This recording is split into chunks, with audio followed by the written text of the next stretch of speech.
Hi, I'm Michelle Robinson, author of this book, Do Not Disturb the Dragons. I'm here with Sheffield Libraries to share a bit of the story with you, tell you all about the magical realm where it's set and some of the characters in the story.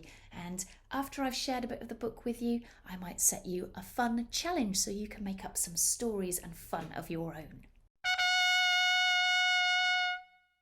Do Not Disturb the Dragons is all about this character here. She's a young girl called Grace Wonder, and when she's just a toddler, she's brought to Wondermere Castle on the orphan cart, and she's really amazed at Wondermere Castle. She's never been there before, and it's quite an impressive place. Its turrets, big tall turrets, are unlike any other castle in that they have dragons' nests up at the top, and the dragons who nest on them are said to bring luck to the whole kingdom. And if you disturb the dragons, they might fly away and take the kingdom's luck with them. Now, the first thing Grace does as a toddler is look at that nest and think, ooh, that looks fun. It's all full of shiny gems and glittering diamonds and coins. And she manages to climb up the turret, sit inside one of the dragon's nests and have a jolly old time before the king's knights drag her down again. And then the king thinks because she must be so lucky having been in a dragon's nest and not disturbed any dragons, that they decide that Grace is the luckiest girl in the entire kingdom. So they adopt her, and she is raised as a sister, a twin sister to Princess Portia. Grace and Portia are great friends. Portia really doesn't mind being a princess. She prefers reading books and finding out about all the magical creatures who live in Wondermere. And Grace, however, although she finds all that very interesting, just doesn't really like being a princess and having to follow all the rules princesses have to put up with. All Grace wants to do is play Trollo, but to play Trollo, you have to be a knight. You have to wear a suit of armour, ride on a unicorn, and carry a Trollo mallet for biffing trolls up the bum and sending them flying through the goalposts. Now that's all well and good, and Grace loves watching the Trollo matches, but as a girl and as a princess, she's not allowed to play. So Grace and Portia are determined they're going to have a go in secret, and to do that, they steal some armour, some rusted, denty old armour that no one will notice is missing from the castle stores, stash it under their great big princess skirts, and sneak out into Wondermere Forest with their friend Bramwell.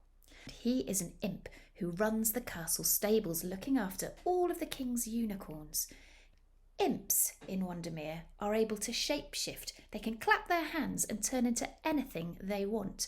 Bram's only young and he's not very good at getting it right, so he's always turning into other things. But he's a very kind, generous friend, and he's going to try and help Grace and Portia practice Trollo in secret in Wondermere Forest. Portia kept her voice low as they headed deeper into the trees. Are you sure no one saw us sneaking out? Don't worry, Bram said.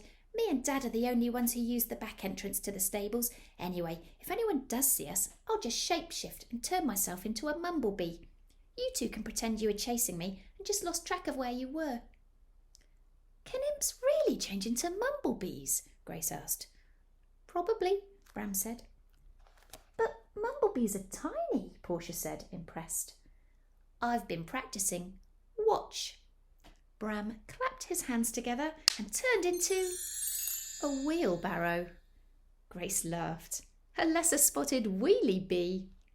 I'll try again, the wheelbarrow said, rocking from side to side. No, stay like that, Grace said. You'll be useful. She and Portia reached beneath their skirts, pulling out pieces of heavy armour and dropping them into the barrow with a clang. Crikey, Bram said. That stuff's heavier than it looks. You should try carrying it around in your underwear, Portia complained. Stop grumbling, you two, Grace said. We've only got 3 hours before the knights finish Trollo practice. They'll expect you to be back in the stables when they're done. Dad'll be wondering where we are by then too, Portia said, reaching out to let a pixie land on her finger. Grace took Bram's handles and let him lead the way to a wide clearing. Here we are, he said. Home sweet home. He turned back to his impish self, the armour rattling to the floor in a heap. Grace's eyes sparkled with pleasure as she took in Bram's enchanting home. It couldn't be more different to Wondermere Castle. There were no neat stone walls, just beautiful tangles of leaves and wildflowers, all covered in pixie dust and sparkling in the sunlight. A family of fairies came out of their toadstool house to get a good look at the girls. "Is that a goblin burrow over there?" Portia gasped. "And is that a boggart nest? A marshmallow tree!" "That tree is my house," Bram said proudly.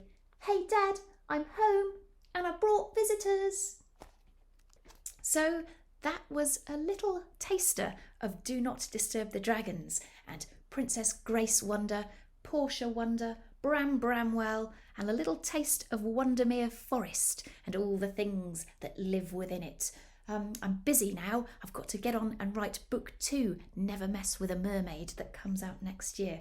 I hope you enjoy coming up with some magical creatures. If you'd like to share them with Sheffield Libraries and with me online, please do share your pictures. I'd love to see what you come up with.